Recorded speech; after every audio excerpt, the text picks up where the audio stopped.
Okay.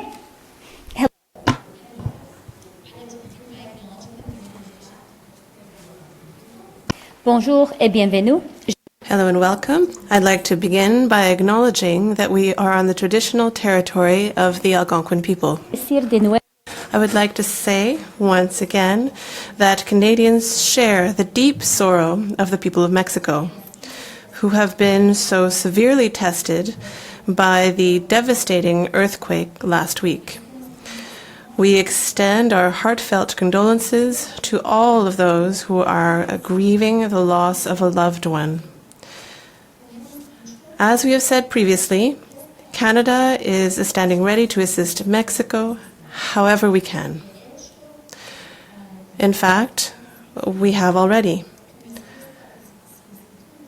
In response to a request for temporary shelter, we have provided 1,500 tents to Mexico, as well as other assistance. There's also a team of trainers with rescue dogs from Edmonton who are searching for survivors. People. So it's my great pleasure today to host our friends and partners from Mexico and the United States. I'd now like to turn first to Secretary Guajardo, and after him to Ambassador Lighthizer to make some remarks. Thank you, Minister Freeland. Thank you for your hospitality. Ambassador Lighthizer, nice to see you here again. Members of the press, thank you for being here. Stakeholders that are joining us today, thank you for the effort. I would like to begin by thanking, on behalf of Mexico, the governments and the people of Canada and the United States of America for their invaluable assistance during the recent earthquakes that had impacted Mexico. Their prayers, thoughts, donations, and rescue teams are a great source of hope in very difficult moments. As our three countries have witnessed, natural disasters are unpredictable and have created severe damage in our countries. Difficult experiences like this remind us of our inner strength.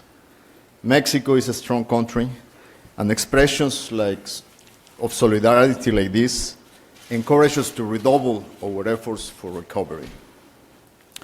Despite the sorrow and the mourning of Mexico, we came here with our teams and our stakeholders, and I want to appreciate that effort. Those are difficult times, and I really recognize the effort of traveling all the way to Ottawa. I would like to thank Minister Freeland and her team for the time and dedication to make this third round as productive as it has been. As Minister Freeland has shared with us in line with our trilateral ministerial meeting, it has been a very highly productive round, and progress has been achieved in some issues. This is the third time we have met in the last 6 weeks. No single summit or a high-level meeting between ministers meets so frequently in a short time. Our teams have been working hard during and between the rounds to advance the process rapidly and steadily. The conclusion of the SMEs Charter during this round is a token of these efforts. However, as every round unfolds, we advance in some issues, but at the same time we encounter differences in others. This is normal. Differences are part of all negotiation process. Actually, differences are the fuel and main material to work out in negotiations. As negotiations move forward, it is important that we have the will to table positions that encourage constructive discussions and programmatic solutions. For the next round in Washington, D.C., we will have substantial challenges to overcome. We will be open to new ideas, but it must be clear that Mexico has the firm decision of increasing our competitiveness and create new business and investment opportunities for our citizens. We don't want to restrict any possibilities to create work and trade. NAFTA represents more than just the trade figures and numbers. NAFTA represents the commitment that we share to make North America the most competitive region in the world. That is why we are here, and that is why Mexico will continue to engage in these discussions. But let me be very clear. That view requires from us to increase our trade opportunities, not to diminish them. I'm certain that our negotiating teams are ready to create the necessary balance to advance through any differences and deliver a better and more beneficial agreement for our economies, with a final positive impact in the life of the citizens of North America. Thank you. Okay, well, thank you very much, Ildefonso, and I would like to echo your thanks to all of the Mexican delegation, the stakeholders, the team, the journalists who have traveled so far in such a difficult time. Thank you very much. We really appreciate it. Bob. Good afternoon. First, thank you, Minister Freeland, the Canadian government officials, as well as Canadian citizens, for the welcome and hospitality you have provided to us and for hosting this third round. I would like to also offer the thoughts and prayers of Americans for our friends in Mexico who are dealing with this terrible earthquake. Mexico, of course, is a great and strong country, and we're sure that you will have the resilience to rebuild stronger and better than ever. But it's a very tough time, and the United States is pleased to help, but mostly to offer our prayers. It is fitting that we begin this negotiation here in Ottawa, a city known for its rich history and trade. Canada is celebrating 150 years in 2017, but for thousands of years, the Ottawa River Valley has been a center of trade, and the present capital city is now a center for trade policy. So it's a special honor to be here in Ottawa. Here, at the close of round 3 of these negotiations, I join Minister Freeland and Secretary Guajardo in welcoming the progress that was made to this point. I also join them in thanking the 600 or 700 people from our 3 governments who have been working on this issue, and I think it's important for everyone to realize just how big this is. This is hundreds and hundreds of pages of very technical work that covers really almost the entire of all of our economies in one way or another. And there's 600 or 700 people working weekends and very long hours to get to where we are. And they are dedicated to continue until we get to the end of the process. I also echo my counterpart's remarks on closing the chapter on small and medium-sized enterprises. These businesses are the engines that drive each of our economies. They represent great ingenuity and hard work, turning businesses into dreams and into reality. They employ millions of our citizens, and when they look to trade internationally, they first look to trading in North America. So it's very, very important that we've completed this chapter.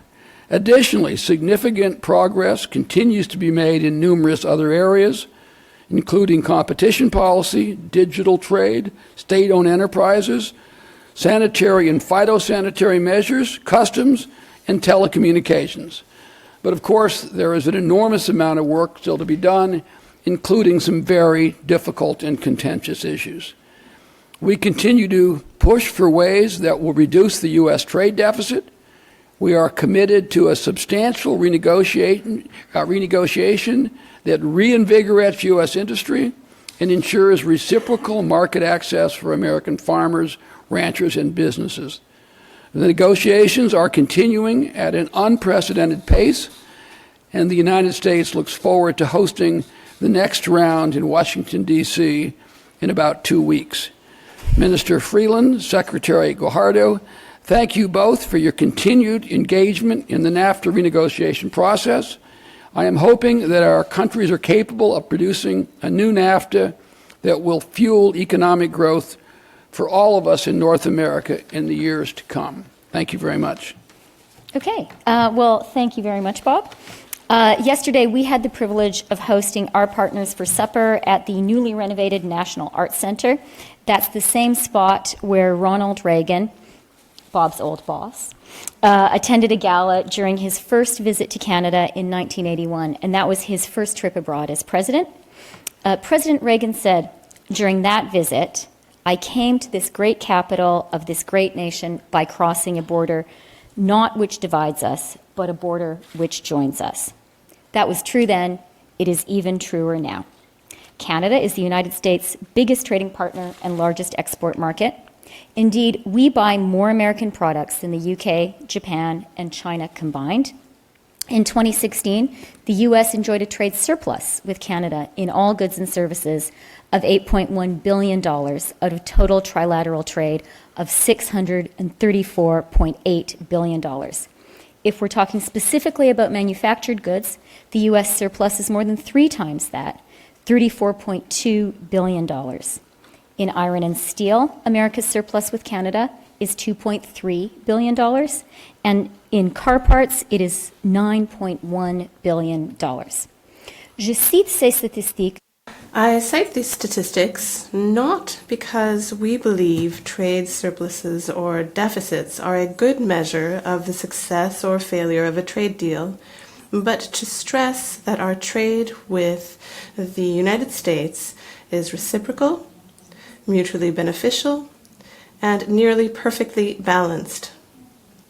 We have a highly productive relationship. We want to keep it that way. We even want to make it better. Let me give you an update on our work and on the progress we've made to date. And Bob have said these have been a very productive past 5 days. Our negotiators met across 28 tables, and they were working to identify and consolidate common ground. I'm happy to report, as my colleagues have said, that we have parked our first chapter on small and medium-sized enterprises. That chapter recognizes the pivotal role of SMEs, including startups and micro-enterprises, that they play in stimulating economic growth in all 3 of our countries. It provides enhanced cooperation between us to help SMEs take advantage of the opportunities created by the agreement. It's about helping small business owners get access to new markets. We also advance substantively in the competition chapter and expect to conclude the negotiation on this chapter prior to the next round. Meaningful advances were made in the areas of telecommunications, digital trade, good regulatory practices, and customs and trade facilitation. And this is for the trade wonks in the room, negotiators are now working from consolidated text in most areas, demonstrating a commitment from all parties to advance negotiations in the near term. That's a great accomplishment. Thank you, negotiators. We're making solid headway on bread and butter border issues like electronic forms and simplified origin declarations. These may not sound dramatic, but they matter a lot to the people who do business across the border. And for the first time this weekend, the Working Group on Trade and Gender met to review Canada's proposal. We also discussed a concept paper on an Indigenous chapter. These are important milestones. Our timelines are very ambitious. Negotiators from all 3 countries are working at an accelerated pace, and like Bob, I really want to thank you all and your families for the missed weekends and the missed holidays. I really appreciate it. We never said this would be easy. Our priority is to get to an agreement that is win, win, win. NAFTA is 23 years old. A thorough update was overdue. Dans le cadre de nos travaux, gardons bien à As we do this work, let's keep uppermost in our minds that the goal of a free trade agreement is to make trade freer. The changes that we make should stimulate innovation and enterprise. They should foster growth. That growth must be sustainable, which requires robust labor standards, environmental protection, and social justice. If we can reach an agreement of this level, to that high standard, all of the people of North America, in particular the middle class and those working hard to join it, will benefit. CETA, the innovative agreement between Canada and the European Union, went into effect provisionally last week. access to government procurement contracts was one of the great achievements of CETA. I think we should be able to achieve at least as much with our closest neighbours and partners. Canada's goal is to reach not just any deal, but a great deal. Let's keep working. Thank you all very much. César?